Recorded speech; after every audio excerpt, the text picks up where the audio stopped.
Hi guys, welcome back to my YouTube channel. If you're seeing my face for the first time, my name is Esther and I vlog on subjects that border around marriage, faith, career, and lifestyle.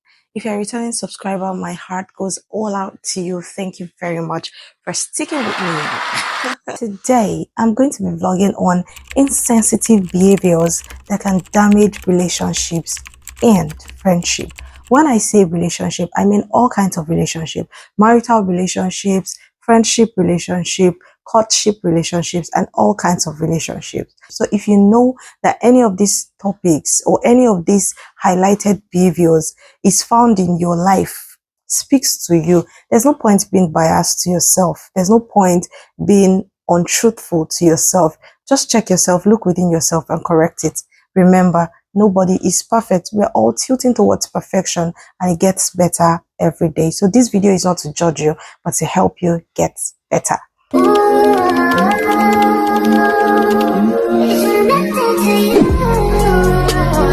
So let's jump right into the video.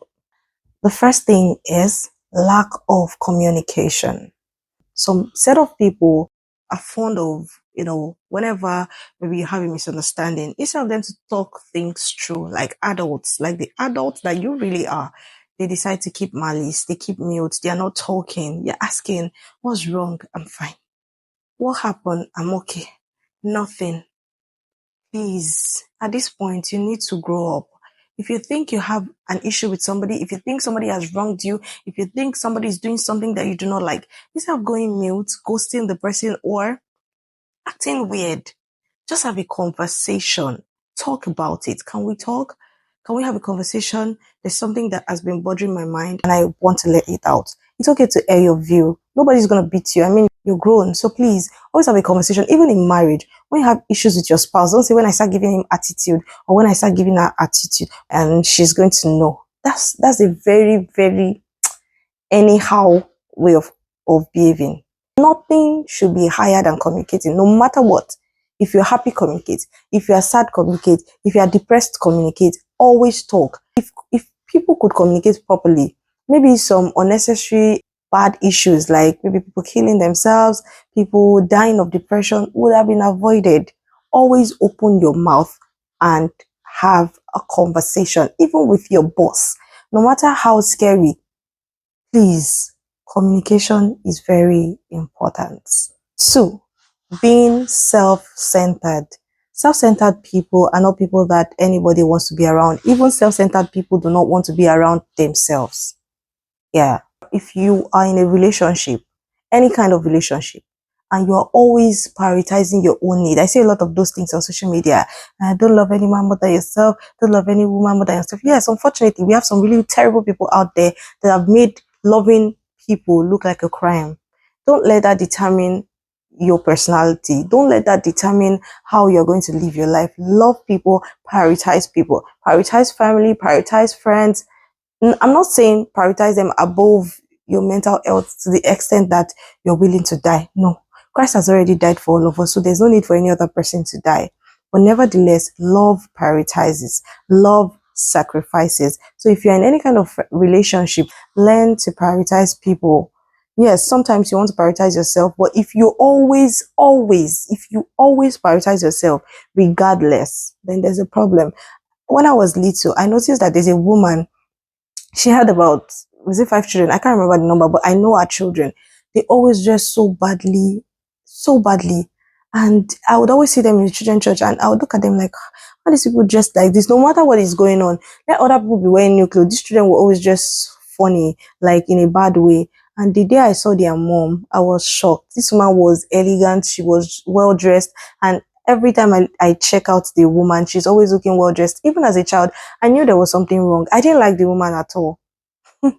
Yeah, I didn't like her at all because I felt like there's something greedy about this woman. Why are our children always looking so haggard, so dirty, bad clothes, and she's always looking good? You know, please always learn to prioritize people that you are in a relationship with. Make sure that you are not self-centered because love is selfless. Three, disrespecting boundaries. Yes, as much as some people say, oh, thank God I'm married, there are no boundaries in marriage. My dear, there are boundaries in marriage. Yes, maybe the word to use is not boundary, but in a situation whereby you know that your partner is having a down moment and the person just needs time, maybe just to reflect on whatever. Maybe you have come like, hey, dear, and the person is not returning that energy. And you're like, are you okay? Are you okay? Yes, I'm okay. Are you fine? Yes, I'm fine. I just need some time. Don't say, what do you need time for? After all, we are married. Am I not your husband? Am I not the head of the family? Please, please. I once saw a video of a couple, two white people, and the lady she was even faking it just to record how respectful her husband can be. And the guy wasn't even aware. And she was just like that. She wants to dress up. Can the guy just please excuse her? It sounded so weird. But can you believe that the guy stepped out of the room? He just asked her, are you okay? Are you fine? She said yes. And he said, all right, that's fine. And he stepped out of the room, and that blew my mind. And I just felt like, okay, maybe our African men kind of left the group chat. Before you know it, you hear how many yams they brought to your to pay your bride price. Am I saying you should say that to your spouse? No. But I am saying that if need be, if the person is requesting, just be sure that that person is okay. And if you feel offended by that, I think it is just best that you act accordingly first, and afterwards you address the situation. Like, how would you say this? And this also applies to friendship. If a friend says, please, I need some time, not like I need some time like days, the person is not talking to you. Maybe you guys are roommates, you guys are colleagues at the office, and the person is not just feeling like it. The person just says, I just want to be with myself. I just want to have a moment with myself. Don't say, did I offend you? Did I do that? And then you wait for the person to finish having the moment with herself, and you say, okay, when she comes back, me, self, I will have a moment with myself.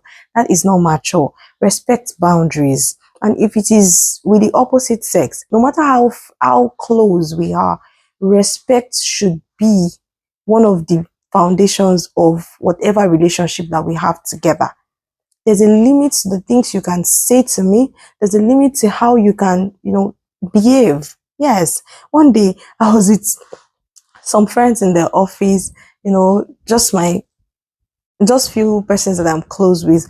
And this girl had told us of how she used, she had to save money to get a phone because her phone just crashed all of a sudden. And she confided in me and this other girl that it was my house rent I used to buy this phone. No. But of course, she has the means to save up and pay her rent. Can you believe that this third girl in a public place just said it out? You that you use your house rent to buy your phone.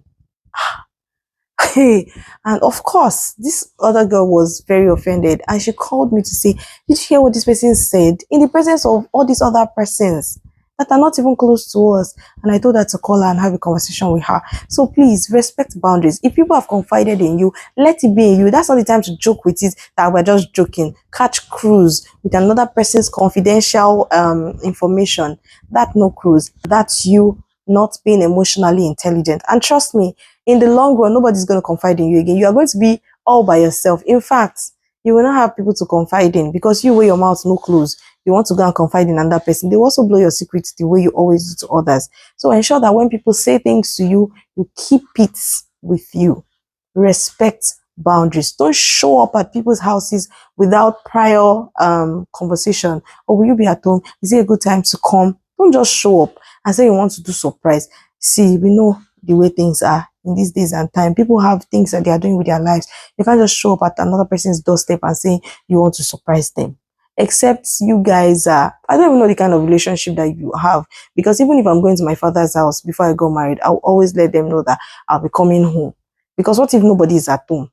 Do you understand? So please, let's respect boundaries. And the fourth thing is criticism without consideration. If you are somebody that when people tell you things, you say, I don't know how to hold in my feelings. What you did was nonsense. You're not offering any constructive criticism. You are just, talking, saying things to damage the person's self-esteem. That is very bad. It can ruin relationships. You see, people might not be able to tell you, but in the long run, they will stop telling you things because they know that you are highly judgmental. And how could you? How could you? I'm not saying you shouldn't tell people the truth, but there's a way you can offer constructive feedback. Letting the person know that you did what you did is nonsense, without actually sounding judgmental. Like your tone or your choice of word. So subscribe to the constructive feedback instead of being so judgmental, instead of always ready to talk down. And guess what? People that do that a lot, they don't like getting feedbacks about their own actions. When they do things, they are always so defensive. Meanwhile, they are always, the head, president general among the judges when it comes to other people's matters. So please, when people reach out to you, the person, don't you think that somebody reaching out to you after she has messed up, don't you think that the person has so much belief in you? Don't you think that the person wants to get help? So there's no point being judgmental, because if they did not tell you, you will not know. And even some parents are missing it in this aspect. Your children cannot confide in you. Next thing, you're blowing everything on the family page. You're telling everybody that cares to listen. And before you know it, they will start confiding in their friends. Friends that will lead them the wrong way. You will now be crying, oh, this child, she has changed. She no longer tells me things. She can no longer tell you things. He can no longer tell you things, because in the previous times, you did not handle it well. You're always so judgmental, and you do not even help the child in any way. Lastly, breaking trust. When you're somebody who keeps lying, who keeps, there's always something dishonest about you. When you say it is there, we cannot believe that it is there. We cannot believe that it is there. It is that it is not there at all, or it is not there 100%. You're always very unreliable, and nobody can just confide in you. So once a relationship has lost its confidence, that relationship definitely would be dissolved. And also, even in marriage, people that cheat on their partners, people that lie, people that, just do a lot of things. That kind of marriage, that kind of home can never be a happy home. A partner that lies, a partner that cheats, even in courtship, the person you are calling, the person, maybe you're already you're already in your courtship class, and you're already calling, hello dear, where are you? And the person saying, I'm already at the gate, and you're waiting 10 minutes, 20 minutes, the person is not there already. That's a lying person, and you want to be wary of such relationship. I don't even think you should proceed with such person, because if they can lie, joke with lies on little things, I was just joking now, it's not a lie. They will joke with more serious things. Don't always lie to your friends. If it's something that you don't want to talk about, tell them, I don't want to talk about it. You're entitled to your opinion. You're not a child. If you say you don't want to talk about it, then that's fine. These things that I listed can ruin your relationships. So be wary of them. Do away with them. If you're guilty, this is a wake-up call for you to stop such kind of character. And if you know you've been trying to stop and you're finding it difficult, then pray about it, and God is going to help you. Thank you very much for listening to me today. If you have more tips that you think I skipped due to the limited time that I have, so that my video will not be too long, please drop it in the comment section, and don't forget to subscribe to my channel. All right, guys, thank you very much for listening to me. Till I come your way again, have fun. Bye.